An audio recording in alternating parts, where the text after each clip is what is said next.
ces actualités.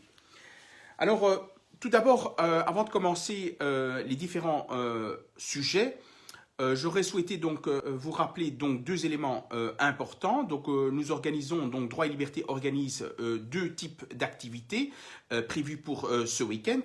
La première activité porte sur les activités de ce samedi, donc à 14 heures. Donc il y a deux activités, à savoir les huiles essentielles. Donc il y aura deux oratrices qui vont vous parler l'une des huiles essentielles et donc bien évidemment les bienfaits et autres. Et donc il y a une initiation aux huiles essentielles à 14 heures.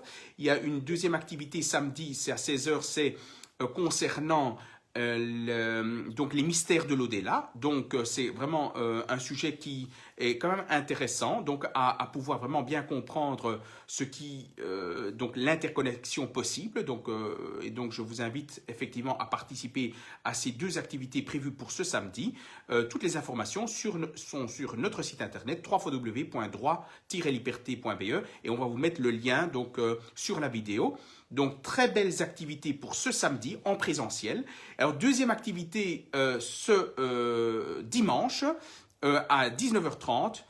C'est une thématique portant sur les armes électromagnétiques, donc être victime à son insu.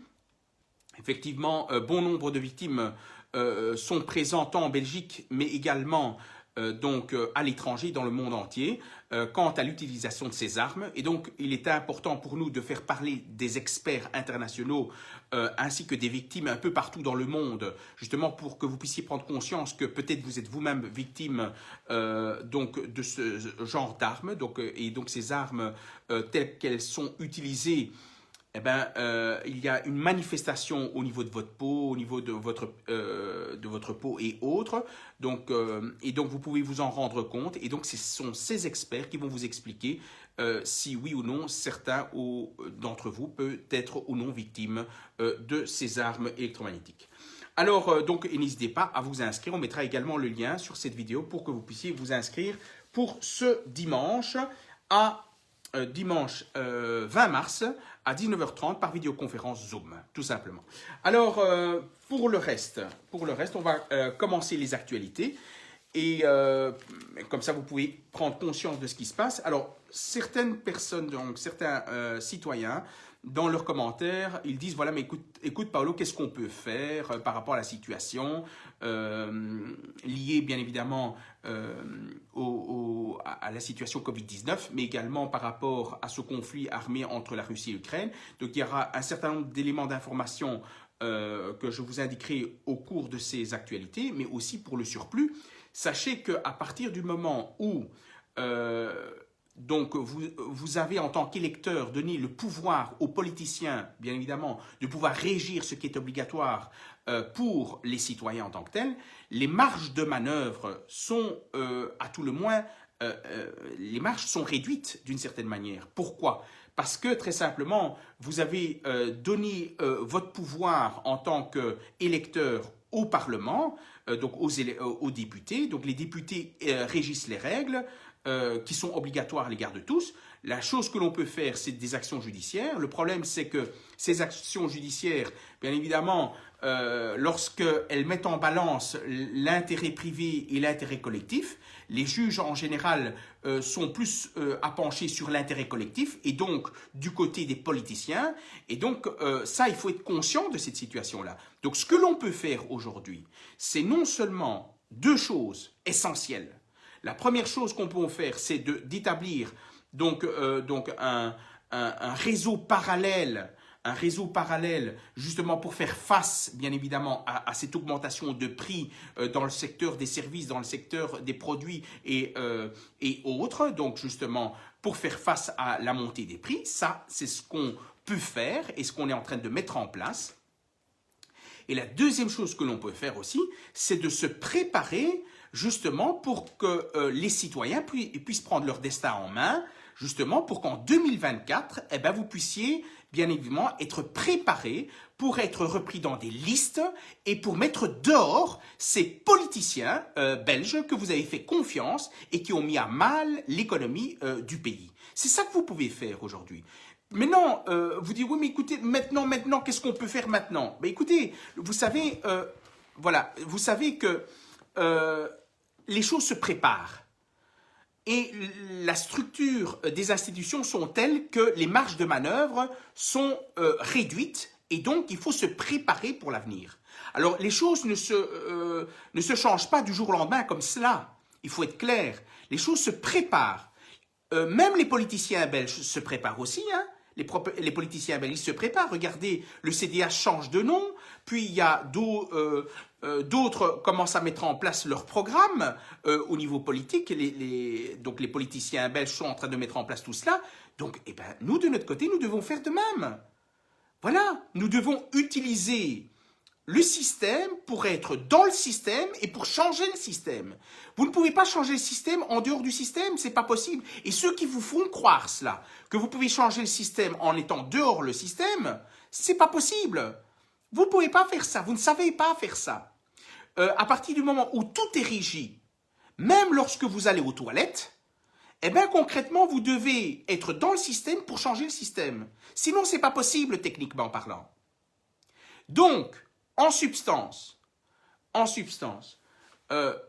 nous restons très confiants. Pourquoi nous restons très confiants? Pourquoi Droit et Liberté est très confiant? Parce que vous êtes de plus en plus nombreux à suivre Droit et Liberté, de plus en plus nombreux à être conscients de ce qui se passe. Et donc, plus vous êtes conscients, plus vous aurez confiance et être déterminé à changer les choses. Et la détermination, c'est... chacun d'entre vous doit porter sa pierre à l'édifice. Il ne faut pas croire que Droit et Liberté va changer toutes les choses. Non, chacun d'entre vous est la solution au problème. Vous devez être la lumière, la petite lanterne qui va éclairer ceux qui sont autour de vous. C'est ça que vous devez faire. D'accord ? Et donc, Droit et Liberté est là pour vous informer, alors, mais également pour vous expliquer ce qui se passe, également est un support juridique pour vous aider à vous donner les conseils juridiques les plus appropriés dans le cas des problèmes auxquels vous êtes confrontés si vous faites partie effectivement du Front syndical DL. Elle est là pour établir des activités dans différents secteurs d'activité, justement pour renouer les liens sociaux, les liens qui ont été détruits par les décisions politiques prises. C'est ça que fait Droit et Liberté. Et en même temps, elle exerce des actions judiciaires, mais bien évidemment, ces actions, nous ne pouvons pas nous reposer exclusivement sur les actions judiciaires, parce que malheureusement, il y a le facteur temps qu'il faut tenir compte. Regardez ce qui se passe. On exerce une action judiciaire contre le port du masque devant le Conseil d'État et après 3 mois, le Conseil d'État n'a toujours pas statué, mais entre-temps, bien évidemment, les politiciens retirent le port du masque, l'obligation du port du masque dans les écoles. Ben, concrètement, on risque de se retrouver avec un recours sans objet parce que, tout simplement, les politiciens ont retiré l'obligation du port du masque. Donc, vous voyez qu'ils jouent avec nos pieds, visiblement, parce que en réalité, ils savent ce qu'on dépose comme recours. Voilà. Et puis, les avocats de l'État informent les politiciens, et les politiciens, comme par hasard, il n'y a plus de virus, on retire le port du masque, et tout est beau, tout est rose. Donc, il faut être conscient que nous devons mettre en place non seulement un système où nous devons faire face à l'augmentation du prix, et comment en se structurant, et donc je vais indiquer samedi lors des ateliers, donc je prendrai la parole pendant 20 minutes pour vous donner déjà des belles pistes pour faire face à l'augmentation du prix dans le domaine, disons, de l'alimentation.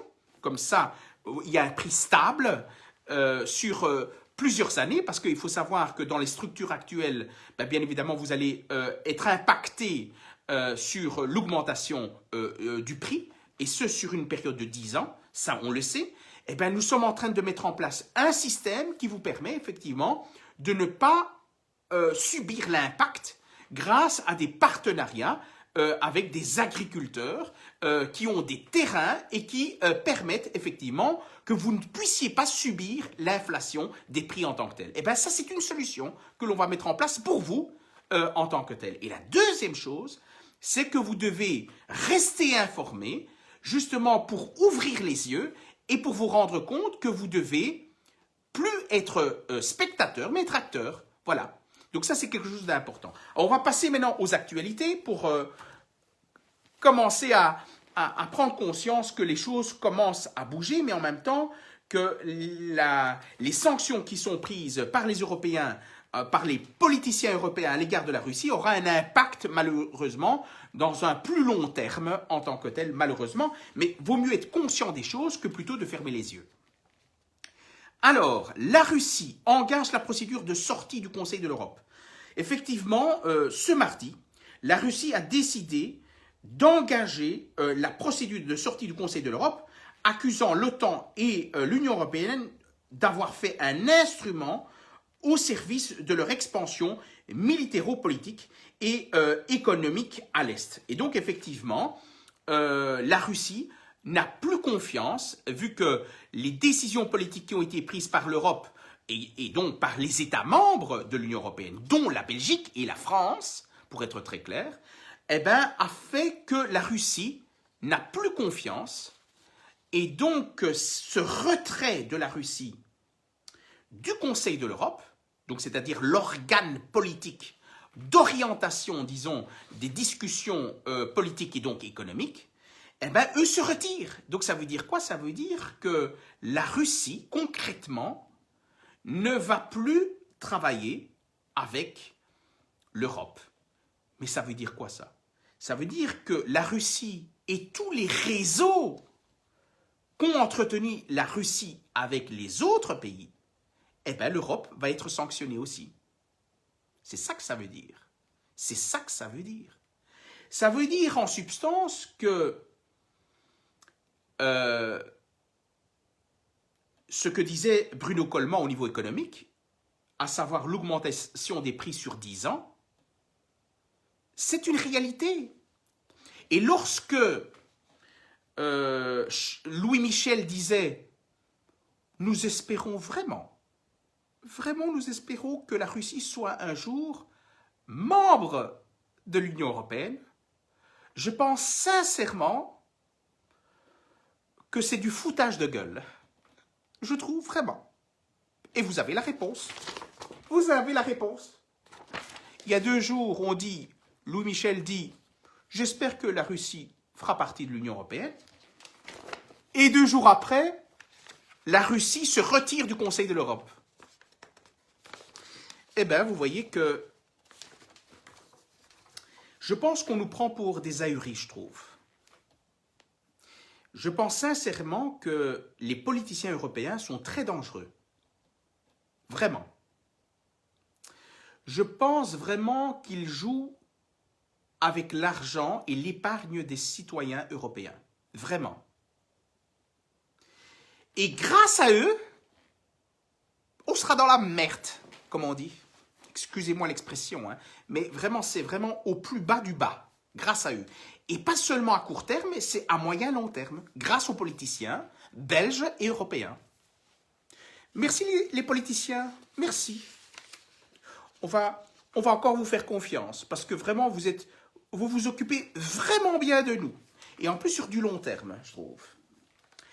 Alors, la Banque centrale russe suspend l'achat d'or pour laisser la priorité aux particuliers. Eh bien, figurez-vous que vous savez que pendant 2 ans, la Banque centrale russe a acheté de l'or, justement, qui est un investissement sûr, justement pour une stabilité, disons, de leur pays en tant que tel. Alors, elles ont suspendu, effectivement, la Banque centrale russe a suspendu leur achat auprès des banques, des différentes banques, pour permettre aux particuliers aussi d'acheter de l'or. Et donc, actuellement, effectivement, les particuliers russes ont investi de l'or pour établir une stabilité de l'épargne des particuliers. Et je trouve ça vraiment sympa. En tout cas, je trouve ça honorable que que la Banque centrale russe ne dilapide pas tout l'or, mais qu'il permette aux particuliers d'acheter de l'or et de ne pas impacter sur l'achat de l'or par les particuliers. Et effectivement, ils ont suspendu cela pendant 2 ans pour permettre aux particuliers d'acheter de l'or et de ne pas impacter sur la valeur de l'or. Maintenant, il faut savoir que depuis le 28 février, la banque russe a repris effectivement l'achat donc des lingots d'or parce que tout simplement le rouble chute progressivement, comme l'euro d'ailleurs chute également aussi.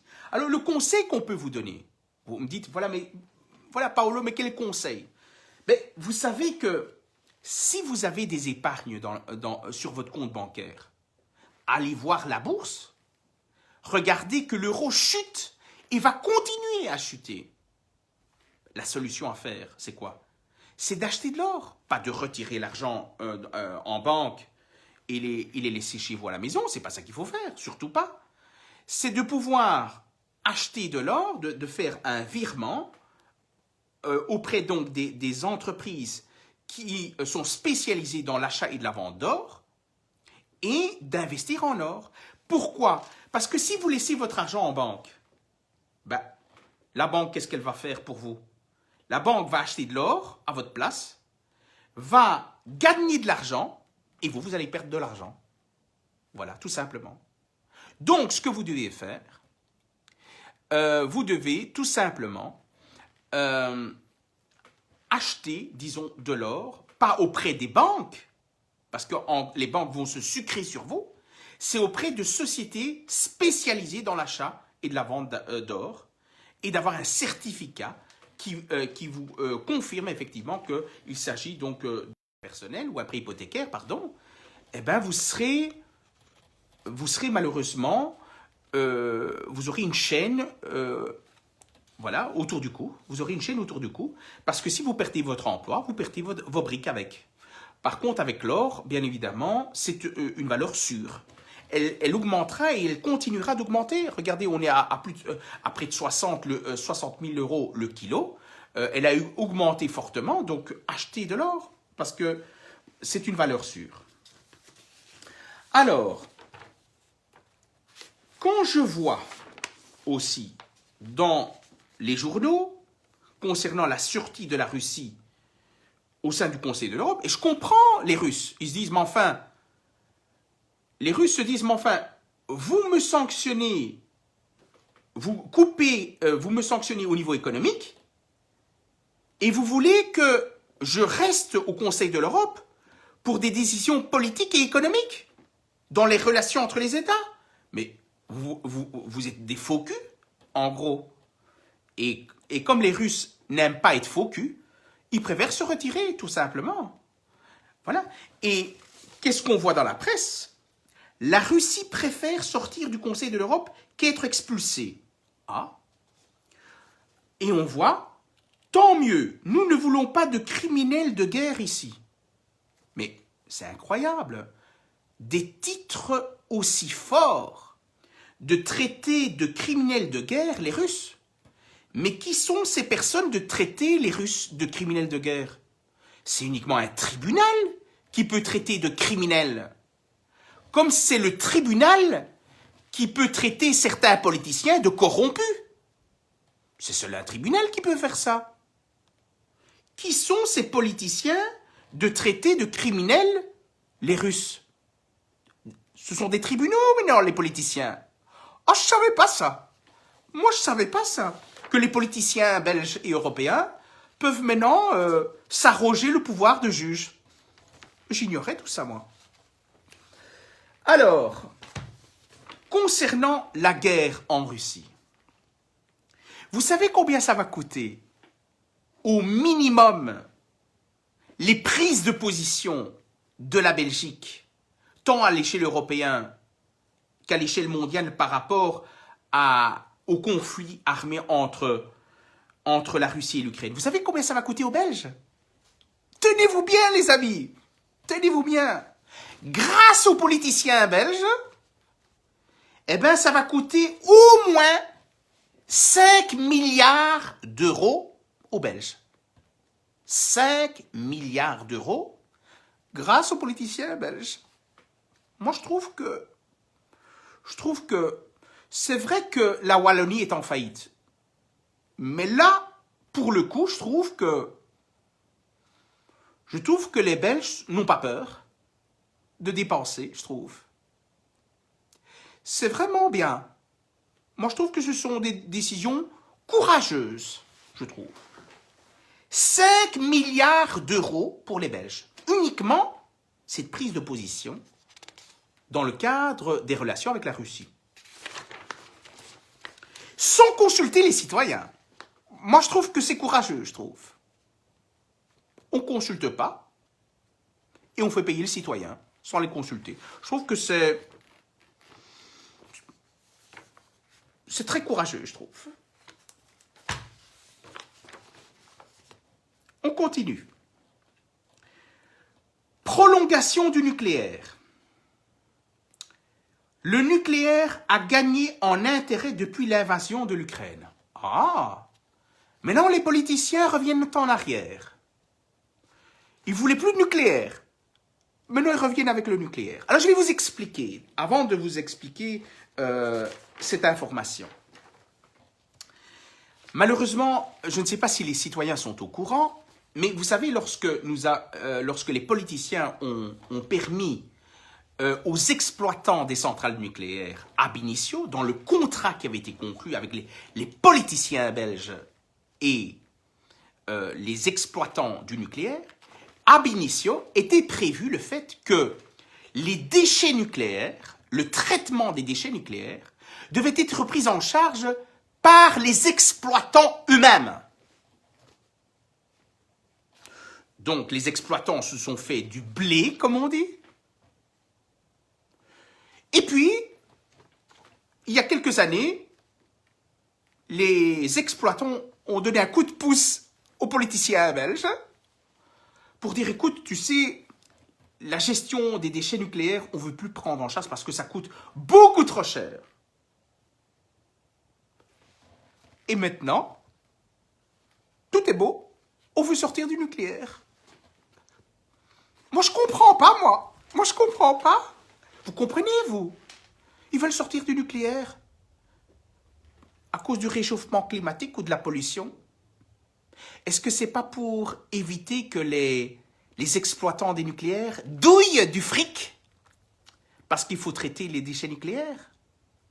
Il y avait des pourparlers, il y a quelque temps, pour reconsidérer le contrat au profit des exploitants du nucléaire. Et maintenant, on veut sortir du nucléaire pour éviter que ces exploitants douillent du fric. Et maintenant, dans les discussions, je lis ceci. Prolongation du nucléaire. Le nucléaire a gagné en intérêt depuis l'invasion en Ukraine. Le gouvernement devrait bientôt prendre position dans le dossier nucléaire. Il devait prendre position déjà le 15 mars. On est le 16. Ils n'ont toujours pas pris position. Mais, selon le président du MR, les négociations avec Engie n'ont pas réellement commencé. Ils excluent de mettre les déchets nucléaires dans la balance. Retenez, ils excluent de mettre les déchets nucléaires dans la balance. En substance, qu'est-ce que ça veut dire, chers citoyens? En substance, ça signifie très clairement que il pourrait y avoir un accord de poursuivre l'utilisation des centrales nucléaires, mais à quel prix? Au prix que le traitement des déchets, c'est pas à charge des exploitants des centrales nucléaires, mais c'est à votre charge à vous, vous citoyens. Voilà. Donc, c'est vous qui allez payer le traitement des déchets nucléaires et pas les exploitants. Moi, je trouve que c'est correct. Je trouve. Moi, je trouve que les politiciens belges défendent vraiment nos intérêts, je trouve. Il faut continuer à faire confiance. Faites confiance aux politiciens belges. Et vous vous rendrez compte, un jour, que vous aurez des pantalons sans poche. On continue, les amis. Le Belge a de plus en plus de mal à payer ses notes. Effectivement, il y a de plus en plus de Belges qui ont du mal à payer la facture d'énergie, la facture des hôpitaux, la facture des télécommunications, les professions paramédicales, le parking et même les écoles y sont confrontés aussi. Donc, moi, je n'arrive pas à comprendre comment les politiciens belges arrivent à trouver 70 millions d'euros par mois pour dégager des fonds pour les aides au CPS pour les Ukrainiens. Par contre, et en priorité, par contre, pour un peu plus de 1 million de Belges qui ne savent plus payer leurs factures, là, on ne trouve pas de solution. Moi, je ne comprends pas. Vous comprenez, vous, les amis? Donc, on arrive à dégager pour 70 000 Ukrainiens qui viennent en Belgique, on arrive à dégager des logements, la sécurité sociale, le CPS, tout ça, c'est possible. Par contre, pour les citoyens belges, quand je dis belges au sens large, c'est-à-dire les Belges, les Syriens, les Ukrainiens, donc pour tout le monde, toutes les personnes qui travaillent et ceux qui ne travaillent pas, mais qui contribuent d'une manière directe ou indirecte à la sécurité sociale, il n'y a pas d'aide. Ils ne savent plus payer. Et alors, qu'est-ce qu'on leur demande? Il y a des sociétés de recouvrement qu'on leur dise, mais écoutez, monsieur, vous ne savez pas payer vos factures? Il n'y a pas de problème. Moi, ce que je vous conseille, ce que je vous propose, c'est de payer en 10 fois, 20 fois. Donc, vous avez une forme de crédit sans intérêt où vous vous endettez encore plus. Donc, c'est une manière détournée de vous endetter dans du long terme. C'est ça que ça veut dire. Ça veut dire que si vous ne savez pas payer votre facture, par exemple, je donne un exemple, vous ne savez pas payer une facture X. Par exemple, vous devez 100 € à quelqu'un. C'est-à-dire, par exemple, facture d'électricité, par exemple, ou de téléphone, n'importe quoi. 100 €. Il y a un service de recouvrement. Et le service de recouvrement vous dit, écoutez, vous avez payé combien? En 2 fois, 10 fois, 20 fois, 50 fois? Pas de problème. Payez en 50 fois. Sans intérêt. Mais ça veut dire quoi? Ça veut dire que vous allez vous endetter sur du long terme. Ça veut dire qu'on vous donne la possibilité de vivre, mais de vous endetter de plus en plus. Et de plus en plus. Pourquoi? Parce que les politiciens belges n'assument pas les conséquences des décisions politiques. Tout simplement. Et c'est vous qui allez payer. Moi, je trouve que c'est très subtil, je trouve. Très subtil. On endette subtilement. Ce n'est pas un prêt auprès d'une banque, mais on vous donne des facilités de paiement sur du long terme avec des sociétés de recouvrement. Je trouve que c'est bien pensé, tout ça. Et comme ça, on calme les personnes. On calme les citoyens. Alors, on revient maintenant à la vaccination Covid-19. Parce que ça, il ne faut pas perdre de vue, bien sûr. Parce que il y a maintenant, comme on règle de plus en plus le problème conflit entre la Russie et l'Ukraine, maintenant, il y a visiblement une hausse des contaminations Covid-19. C'est ce qu'on dit. Moi, je crois aux politiciens belges, moi. Lorsqu'on me dit qu'il y a 10 000 contaminations, moi, je crois sur parole. Moi, je trouve. Je fais confiance. Jusqu'au bout. Si demain, on me dit qu'il y a 20 000 contaminations, sans broncher, je fais confiance, moi, aux politiciens belges. sûr. Alors, qu'est-ce qu'on prévoit? Obligation vaccinale des soignants. Les syndicats se rendent devant la Chambre. Oh! Et, ils se rendent devant la Chambre cette semaine-ci. Une soixantaine de militants étaient présents. La mobilisation s'est passée dans le calme. Vraiment, tout s'est bien passé. Les syndicats ont organisé une manifestation, tout s'est bien passé. Il n'y avait pas de casseurs. Oh, moi je trouve que les casseurs ont peur des syndicats, je trouve. Qu'est-ce que vous en pensez, vous? Les syndicats font peur aux casseurs. Par contre, quand c'est une manifestation organisée par les citoyens, il y a toujours des casseurs. Et on arrête toujours les manifs, comme ça, je trouve. C'est un hasard. Lorsque les politiciens font une manifestation, il n'y a pas de casseurs. Lorsqu'il y a des syndicats qui font des manifestations, il n'y a pas de casseurs. Mais quand ce sont les citoyens qui font des manifestations, il y a toujours des casseurs.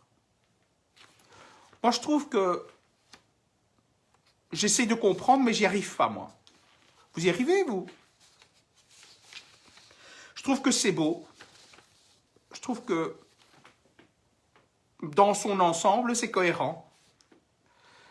Alors, qu'est-ce qui se passe? Les syndicats nous disent, nous, on ne veut pas de discrimination. Ils ne veulent pas être... donc ils disent, en gros, parce que sachez que Droit et Liberté a interrogé les syndicats. Vous vous rappelez? Et la vidéo est disponible sur YouTube de Droit et Liberté. Allez voir la vidéo de Droit et Liberté sur les syndicats. On a interrogé les rouges, les bleus et les verts. Ils ont tous les trois été piégés.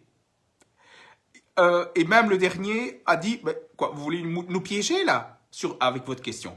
Donc, je pense que j'ai l'impression qu'on nous prend pour des ahuris. Pourquoi? Parce que les syndicats, qu'est-ce qu'ils disent? Ils disent, nous, on ne veut pas de discrimination. Pourquoi les soignants et pas les autres? Non, c'est discriminatoire. Donc, en substance, soit on vaccine tout le monde, soit on ne vaccine pas les soignants. Donc, en substance, c'est qu'on essaie de présenter les choses sous le label discrimination pour, en gros, vacciner tout le monde. Donc, c'est une approche de politiciens pour vous faire passer... C'est comme si vous avez un verre d'eau et on vous dit que c'est du vin. Je trouve que les syndicats sont aussi forts que les politiciens, je trouve. Ils sont bien. Mais quand on leur pose des questions, ils ne savent pas répondre aux questions. Allez voir la vidéo de Droit et Liberté. On a interrogé les 3 syndicats. Quand on leur pose des questions, ils ne savent pas répondre. On a l'impression qu'ils ont appris par cœur 2 questions, 2 réponses. Mais quand vous sortez du cadre, ils ne savent pas répondre. Ils sont beaux, les syndicats, je trouve aussi. Ils s'entendent bien avec les politiciens. Moi, c'est ce sentiment que j'ai, moi. J'ai un sentiment, ils s'entendent très très bien. Oh.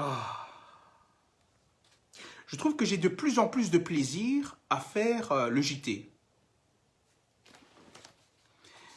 Je ne vous cache pas. Et c'est vous qui me donnez la force de le faire, d'ailleurs. Et grâce à Brigitte aussi, qui recense toutes les actualités, qui rentre vraiment dans un beau portrait. Vous savez, c'est comme un tableau, et on a toutes les couleurs de l'arc-en-ciel, de la Vivaldi, je trouve. Alors, ils disent aussi que ce n'est pas proportionnel. Ah, ce n'est pas proportionnel. Ils disent, voilà, en gros, le taux de contamination ne justifie pas de vacciner les soignants maintenant. En gros, c'est maintenant, ils ne sont pas d'accord.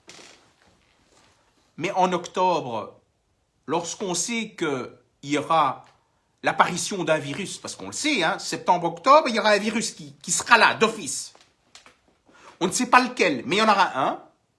Est-ce que ça veut dire que les syndicats, à ce moment-là, seront d'accord pour vacciner les soignants? Donc vous voyez qu'il y a un langage qu'il faut décoder, mais je trouve pas ça, très transparent de la part des syndicats. Et mes chers amis, pour plus d'informations, vraiment, si vous voulez savoir quelle est la qualité vraiment de la représentation, de la défense des citoyens par les syndicats, si vous voulez avoir ne fût-ce que vraiment un bon son de cloche, mais la preuve en vidéo, allez sur YouTube, tapez droit et liberté syndicat et vous aurez une belle vidéo, mais vraiment toute belle. Et vous allez voir vraiment la position des rouges, des bleus et des verts des syndicats qui sont censés vous défendre dans le cadre de la vaccination Covid-19, chers amis. On continue. Alors, il y a le cycliste belge Cédric Bekeland meurt des suites d'une crise cardiaque. Ah, il est mort d'une crise cardiaque. Donc, un sportif, on nous dit, voilà, il y a un sportif. Triste nouvelle en provenance de la Majorque, où il s'entraînait en tant que cycliste. Hein, et il est décédé des suites d'une crise cardiaque. Ce Belge avait 28 ans. Et quand on regarde son CV, c'est un grand sportif qui a gagné énormément de saisons en 2019, etc. Et voilà, on nous dit qu'il est décédé tout seul. Est-ce que vous trouvez normal qu'un sportif à 28 ans décède d'un seul coup d'une crise cardiaque? Moi, je me pose des questions. Alors, pourquoi il est décédé à votre avis? Pourquoi les sportifs tombent? Mais ça, les médias mainstream, ils n'en parlent pas par contre. On n'essaye pas de savoir pourquoi, on vous dit pas. On vous dit pas pourquoi il est mort. À 28 ans, il décède d'une crise cardiaque. Un sportif qui a l'habitude de faire du sport décède d'une crise cardiaque. Est-ce que ça vous semble cohérent, les amis? Alors, moi, je me pose... Alors, certains me disent, voilà, mais sûrement vacciné, mais... Alors, je dis aux journalistes, aux différents journalistes qui veulent être neutres, mais donner une information. Est-ce que vous pourriez, chers amis, vraiment, et là, franchement, vous allez m'épater, journalistes, je sais que vous nous regardez, je le sais.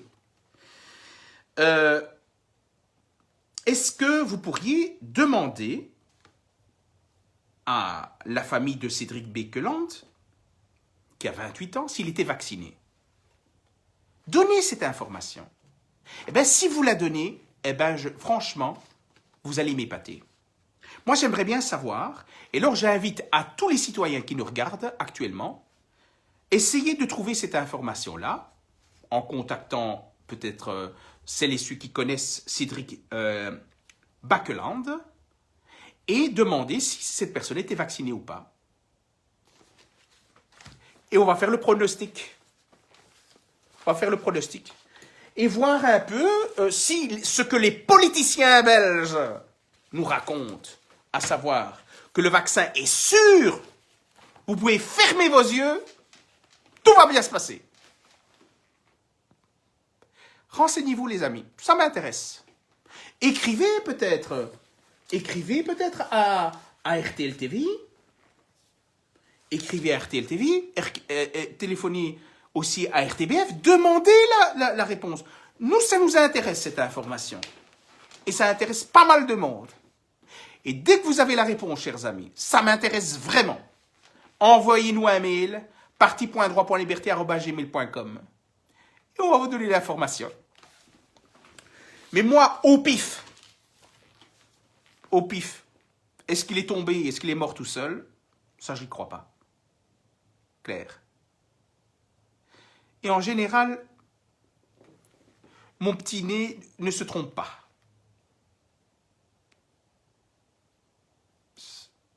Je me trompe rarement.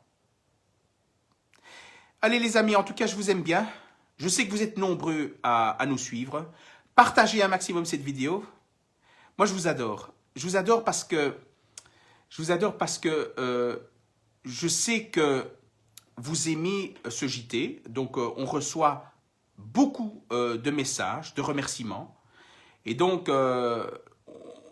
voilà, on fait ça parce qu'on sait que vous aimez le JT. Et donc, et en même temps, je sais que informer les personnes, c'est très important.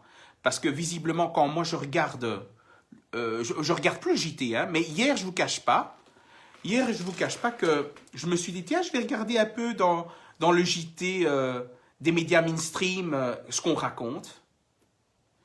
Je me dis, mais on nous dit que le soleil va monter dans telle position. On nous parle du soleil. On nous parle de la pluie.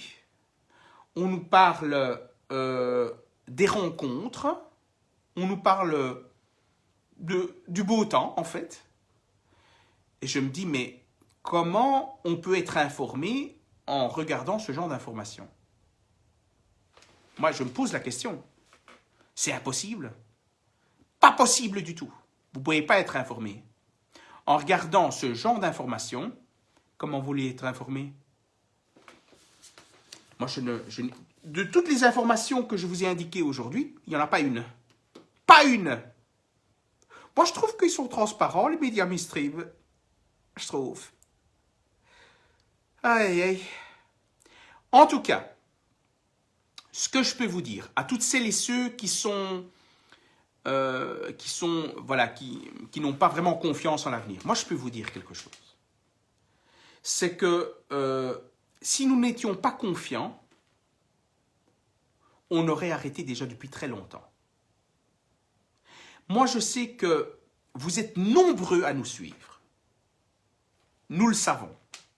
Nous le savons. Et pas seulement en Belgique, hein,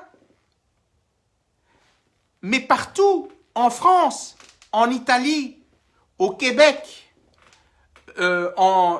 partout. Et maintenant, figurez-vous qu'on a même des Japonais et des Chinois qui regardent notre JT.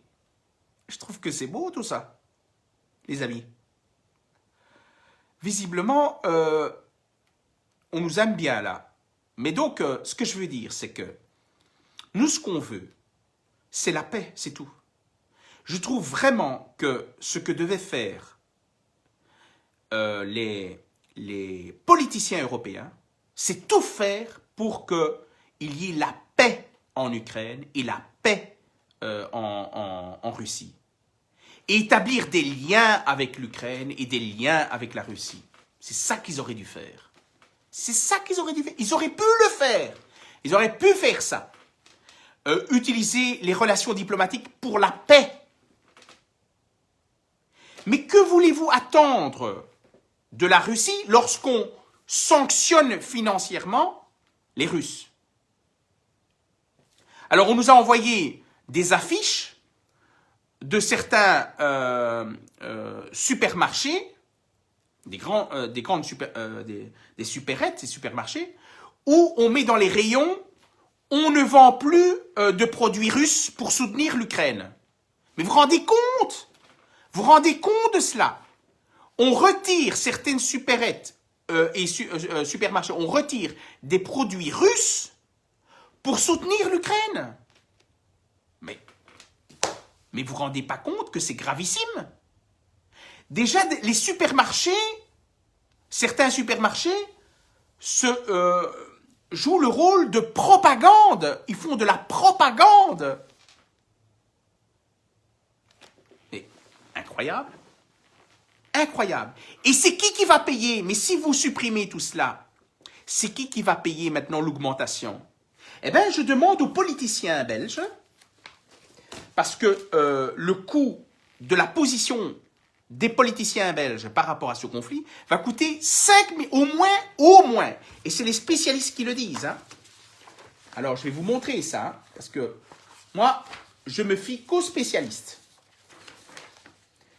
Voilà. C'est écrit noir sur blanc et blanc sur noir. Maintenant, on nous coupe. On nous coupe là. Je veux prononcer la source, on nous la cache. On nous a coupé de nouveau. Facebook. Moi, j'adore Facebook aussi. J'adore Facebook comme j'adore les politiciens belges. Les deux. Ils sont pareils aux mêmes. Je les adore, tous les deux. Regardez, ici. C'est écrit noir sur blanc. Au moins 5 milliards à la Belgique.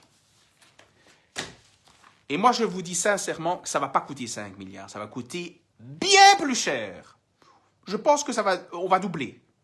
Comme le prix du blé. Oui. Et ça, c'est grâce. Mais vous vous rendez pas compte que si déjà la manière de présenter les choses par les politiciens belges, qui visent à nous manipuler, parce que c'est de la manipulation, hein, il faut être clair, c'est de la manipulation.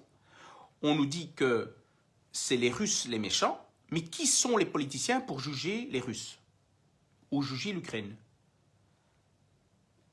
Mais ils ne sont pas des juges. Hein. Il faut laisser les tribunaux juger. Les politiciens ne sont pas des juges. Les supermarchés, ce ne sont pas des juges. Les médias, ce ne sont pas des juges. Non, mais non, ils deviennent des juges. Moi, je trouve qu'ils sont polyvalents, je trouve. Je trouve qu'ils sont polyvalents. Eh bien, voilà, les amis, on est dans cette situation-là. Et donc, franchement, Droit et Liberté, en tout cas, est rassuré par le fait que vous êtes de plus en plus nombreux à avoir vraiment une belle vue, vraiment en profondeur. Et dès que vous avez vraiment la profondeur, dès que vous savez où on va, vous êtes plus fort.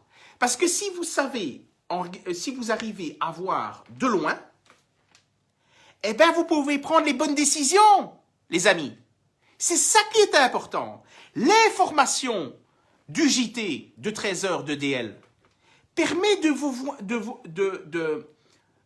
voir dans du court, moyen, long terme. Alors, certains nous ont dit, oui, moi, j'avais l'intention d'acheter, j'avais 20 000 € en banque, eh bien, j'avais l'intention d'acheter un appartement.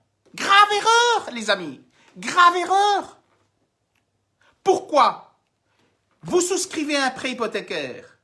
Vous avez une chaîne là, clac. Vous perdez votre emploi, vous perdez tout. Il faut savoir qu'il y aura une restructuration du travail. Une restructuration du travail. Ils vont splitter le travail. On va demander aux Belges de travailler moins de jours pour faire travailler d'autres personnes. Donc, on va faire travailler, au lieu de travailler, comme par hasard, regardez, les politiciens, je trouve qu'ils ont vraiment la bonne boule, je trouve, la bonne boule de cristal.